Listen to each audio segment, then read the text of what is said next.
G'day family, does your guitar need tuning? Well, luckily for you, we've made this video so that we can teach guitarists how to tune well, and actually tune in such a way that you develop your ear to hear music well, but also do it well in a sense of a perfect way by using the actual tuning machine. So today, I want to teach you two different ways to tune your guitar. One's very, very simple, very easy, and that's just simply using a tuning machine itself. And that means you can just download an app on your phone, or you can actually buy one in a music store that can clip onto the end of your guitar like this one. This one measures the frequency through the vibrations in the neck, and it's really accurate and really good, and it's hard to interfere with other sounds in the room. So what I'm going to do today is I'm going to tune my lowest E string with the machine so we get that perfect pitch. And then I'm going to teach you how to tune relatively to that E string. And there are two really important reasons that you need to learn both of these ways for tuning. The first being, this will give you a perfect idea of what your notes should sound like. And so when you tune this, it will be exactly right. So if you're playing in a band with other instruments, it's really important that the whole band is using something like this so that you're all in tune with one another. But when you're playing alone, and when you've got a really good ear, you can actually tune relatively by starting on the E string and tuning downwards from there, making all the notes sound right in relation to one another, even if the E string itself wasn't perfect. But today, I'm just going to tune the E string perfectly with the tuning machine, which is something I'm sure is very, very self-intuitive and very easy to do.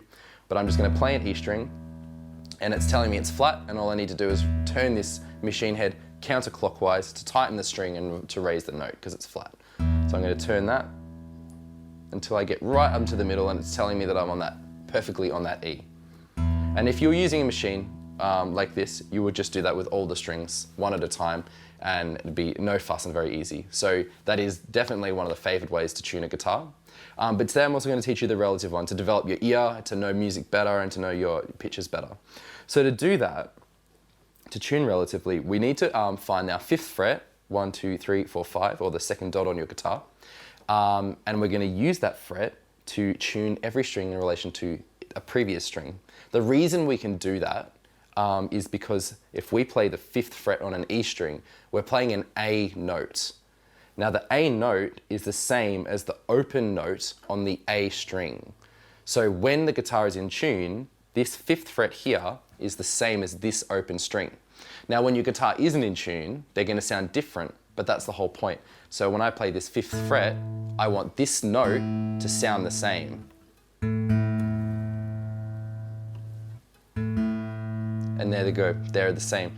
So that's how we get that matching up. And we're going to do that across the whole fretboard.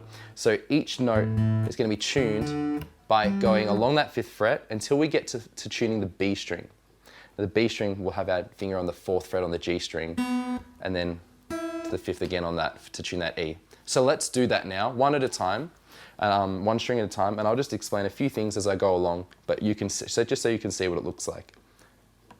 So to start with, I've got my E, I go to the 5th fret to play an A note and make sure these two sound the same. Some guitarists when they start find this difficult because they don't let the strings ring out, especially when they're tuning. So when you play it, let that second note ring out, the one that you're tuning, just so as you turn that tuning peg, you can hear the note rise or lower according to your tuning. So that's the E string that we've already done, tuning the A with the E. Let's move to the next one, which is we're going to go to the 5th fret on the A string to tune the 4th string, the D string. So it's a little bit flat, so I'm going to turn my tuning peg counterclockwise. And a little bit sharp.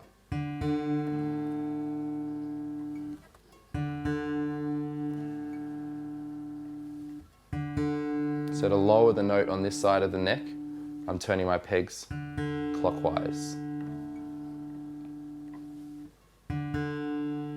Great. Now we're going to do the same thing on the D string in order to tune the G string. So I'm going to find the 5th fret on the D string, and I'm going to play the D string and compare it to this open G string. So very flat. So I turn on this side, I'm turning it clockwise to tighten the string and to raise the note. And I can compare it again. Closer. That sounds pretty good, because they sound similar, they work together. Now, the tricky one is that when we get to tuning the B string, we use the G string, but we don't go on the 5th fret, we just go on the 4th. So you can remember that, 5, 5, 5, 4, and then 5 for the last note. So we're going on the 4th fret on the G string in order to tune the open B string. So I'm going to raise that note a little bit. That's too sharp, so we're going to come back down by turning it counterclockwise to release tension and to lower the note. And that's sounding a lot better.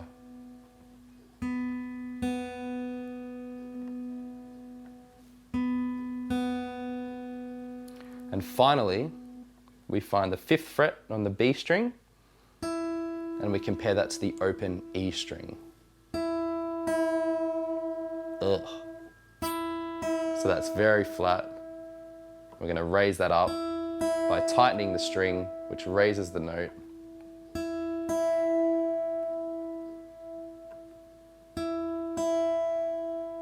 Till they sound the same.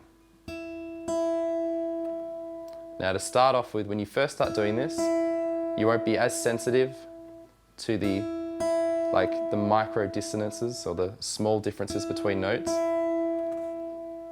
And what we're going to do when we're done here is we're going to test it with the tuner we were using before, which gives us basically a mark on how good our ear was, and we can continue to improve that.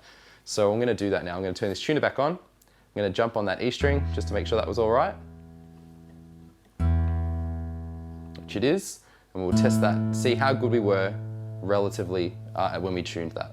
So my A is okay, my D is okay, my G is too sharp,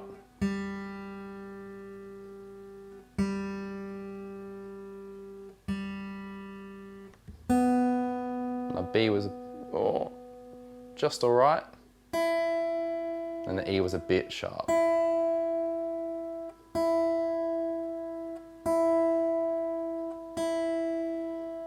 So you can see that I didn't get that perfect, but it's important that we practice doing that so that we get a sharper ear when we're listening to music. And then we can test it with our machine at the end to make sure we've got a nice, clean chord, which sounds very different to the chord I played at the beginning of the video. Thanks for watching. Now you know how to tune your guitar, which is really important. So I just encourage you to keep practicing that, getting your ears sharp so that when you do play songs, they just sound really nice, really in tune, and really bright. Thanks for watching. Hey guys, thanks for watching that video. I really hope you enjoyed it. If you like our content, I'd love for you to like and subscribe. We're planning to put out more of varying complexities as well, so we hope we can cater to a more advanced audience. But just have a go at seeing if you like any of our other content, and our heights are vague.